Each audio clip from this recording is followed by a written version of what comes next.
Nga puna ime në këto vite me njerëz, në rrugtimin e tyre drejt ndryshimit edhe transformimit, kam hasur shpesh një mentalitet që unë do ta quaj çaj kinez. A keni parasysh atë çajin kinez që premtonte se do të dobësonte menjëherë?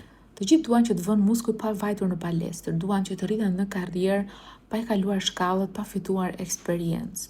Duan po ashtu të ndryshojnë edhe jetën, mënyrën se si ndihen, të ofrojnë mundësi më të mira, por pa u përballur me ato pjesë të vetes që e kanë shkaktuar gjendjen bllokimin që mund të ndjejnë.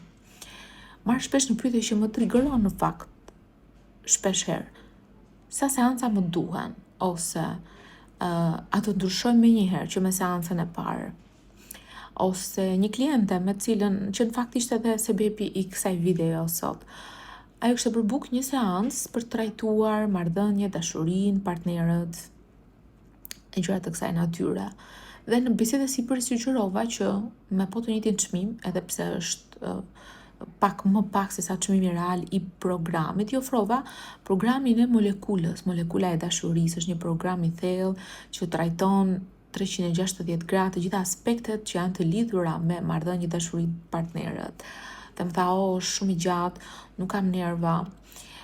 Një gjë është e sigurt. Transformimi nuk ndodh me një kuti çaji kinez.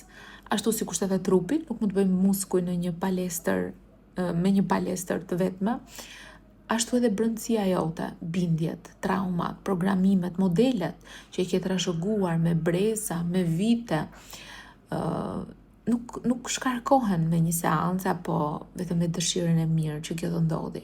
Puna me veten kërkon të njëjtin respekt edhe kohë që japim çdo procesi tjetër. Përsëritje, vendosmëri, dëshirën për të qëndruar në proces, edhe kur nuk ndihet e rehatshme, duhet që ti hapim edhe ti shikojmë ato skeletet brenda në dollap. Nuk ka çaj kinez për shpirtin. Ka vetëm vendosmëri që ti të shkosh në rrënjë, ta gjesh, sado i gjatë të jetë rrugtimi, duhet të japësh kohën që takon procesit për të bërë punën e tij, sepse ajo që është e padiskutueshme është që do t'i ndjesh efektet. Po ti, a je në kërkim të ndonjë çaji kinez?